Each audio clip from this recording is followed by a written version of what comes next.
Yun. Bumili siya ng gamot. Kasi yung sipon ako, yung set. Tapos, ito, nilalagay sa pigsa. Kasi may pigsa ako. Tumubo siya ulit. Hindi ko alam bakit ganun. Magaling na siya. 2 buwan na siya magaling. Tapos bumalik siya. Sabi nila yung mata daw hindi natanggal. Kaya ganun. Yung siguro ganun siya guys. Yan siya yung gamot. Ewan ko kung alam niyo yan guys. Yung kuyo.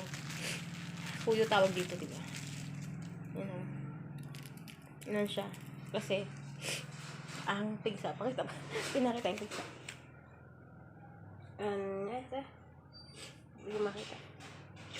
Ito. Yan. Siya. Yun guys. Ang hirap ng... Lalo ngayon kasi iba yung klima ng panahon, diba? Ganun yung ano. Kasi pun ko, ilang araw na. Boses ko nag-iba. Araw-araw natin yung mga ano.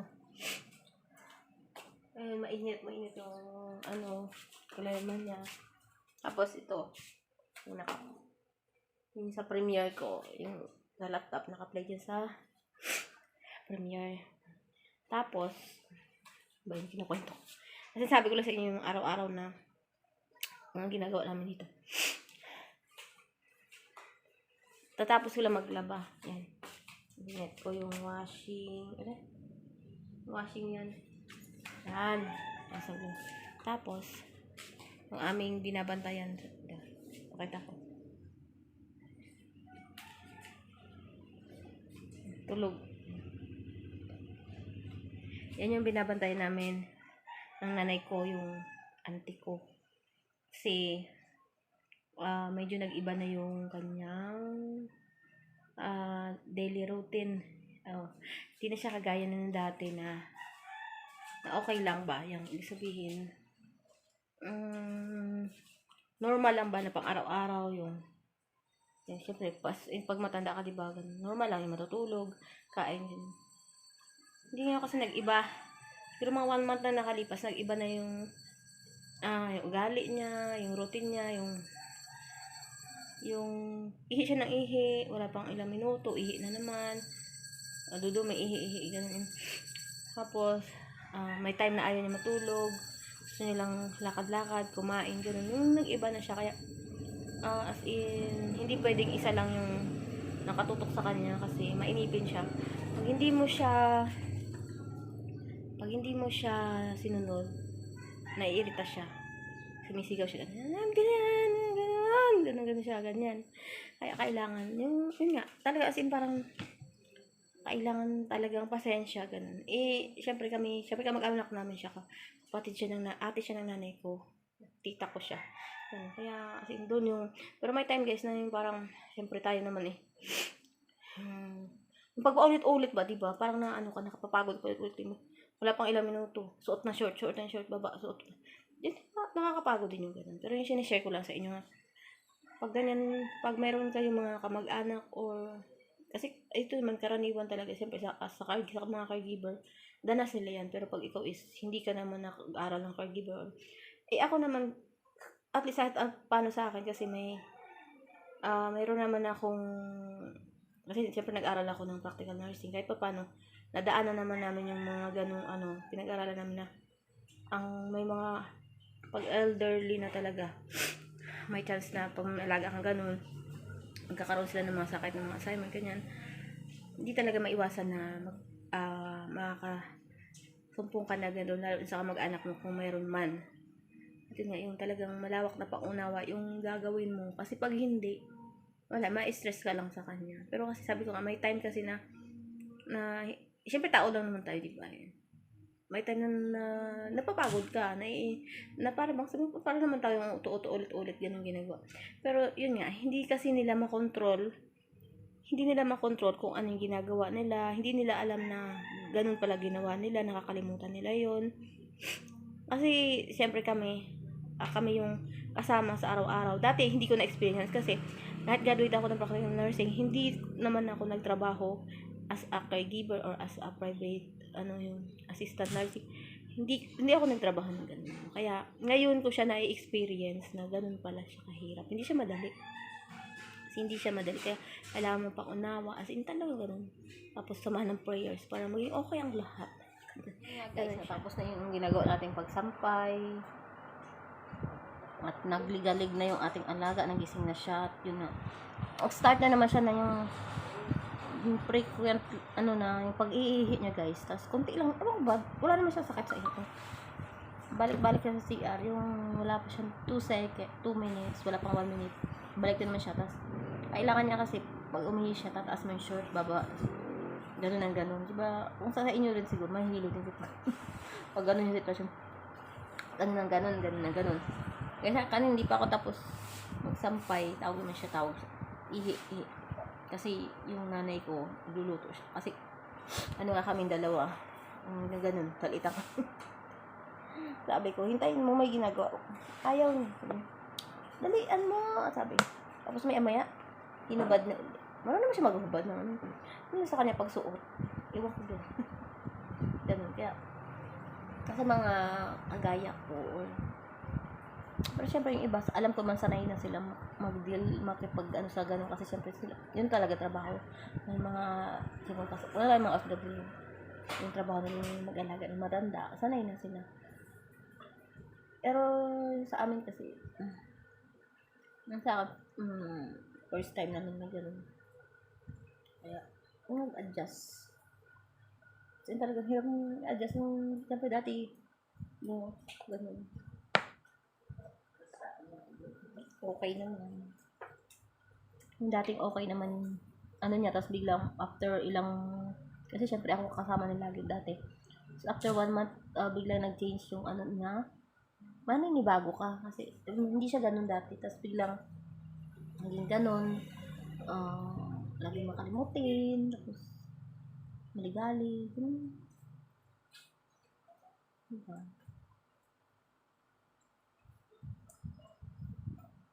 Kaya, ganun lang siya. Mahirap. Tapos, sa gabi, hindi siya natutulog. Ilang oras lang. Kaya, pag-araw, parang bihira din siya matulog. O kung relate yung iba, ganong sitwasyon, mayroon silang inalagang ganyan.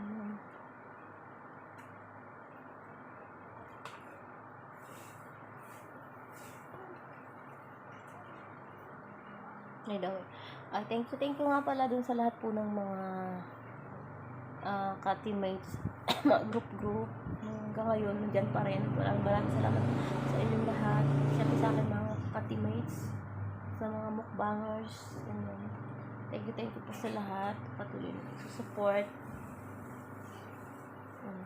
Kahit sobrang busy tayo is nagagawa natin ng paraan ng ating team na hindi talaga siya as in totally mawala. Kasi syempre may mga kanya-kanya na mga ginagawa yung mga ibang diba? Gaya ko, ako marami din akong ginagawa, pero kailangan ko talagang bigyan ng panahon yung sa premiere. Kasi gaya, wala akong admin sa isang group namin, ako gumagawa ng lahat.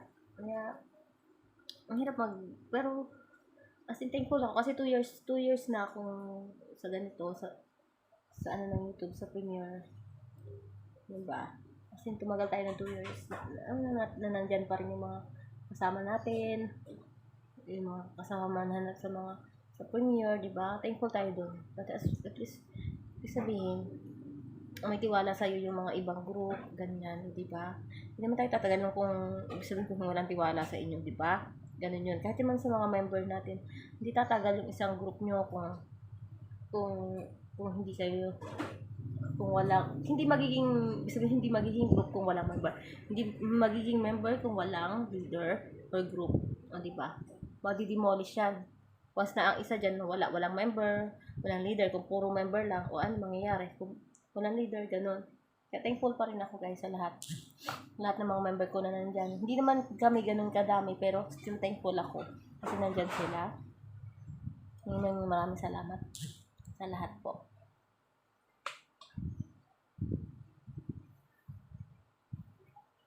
And yan, advance sa Merry Christmas everyone. Yun. Kasi nga, sabi ko nga, sobrang na tayong busy ngayon. Kahit yung sa content natin is, ang hirap na niya i-balance lahat ng ginagawa mo sa loob ng isang linggo. Last week, hindi ako nakapag-upload kasi busy. Kaya minsan, parang dumating sa point na parang gusto ko na munang i-stop. Gusto mo munang i-stop kasi hindi mo na alam kung saan ang unahin mo. Pero lumarating talaga yung time na kailangan mo ituloy kasi nandiyan ka na. Tapos pag dumating yung time na yung nakakasakit na, mahina yung stensya mo kasi sobrang kapisan, kulang sa tulog. Parang sabi mo, gusto mo nang i-stop siya. Kasi parang sa'yo bumabalik kung ano yung sabihin ko sa sobrang ang haba ng oras na nagugol mo sa lahat ng mga group. Kasi bukod dito sa group ng YouTube, meron ka pang sa ibang apps kagaya sa Popo Live. May hawak ka pang mga members na isikasa mo sa araw-araw. Kaya yun, siyempre humihina talaga yung stage mo. Kahit sa akin, minsan katinalamunan ko, nakakasalita. So, hindi naman ako nagla-live dito sa YouTube. Hindi ako nagla-live sa YouTube. Only Premiere lang. Pero, syempre, bigyan mo pa rin ng oras yung sa YouTube, sa Premiere mo, diba? Araw-araw yun eh. Araw-araw ka kailangan magpasa ng link kanyan. Tapos, ang team mo naman sa Popo, kailangan kailangan lagi kang nandyan, pinapaalala mo sila sa gagawin nila, yung sa mga bagong member mo, inuulan mo araw-araw. Kaya mauubusan ka talaga ng boses, diba? Ganun siya, katindi. Tapos hanggang anong oras, nakababad ka sa cellphone mo, chinecheck mo lahat, ganun. As in, sobrang hirap niya, guys. Lalo, especially sa akin, sa kabilang app sa Popo, wala akong admin, only me. Ako yung lahat ng nag-aasikaso sa mga sahod nila, sa mga ganun, sa lahat, sa recharge, sa paggagawa ng namin ng logo, sa profile, lahat ako. Sa mga may nagtatanong, sa mga nagpapa-orient, ako lahat. Kaya as in, nakakapagod.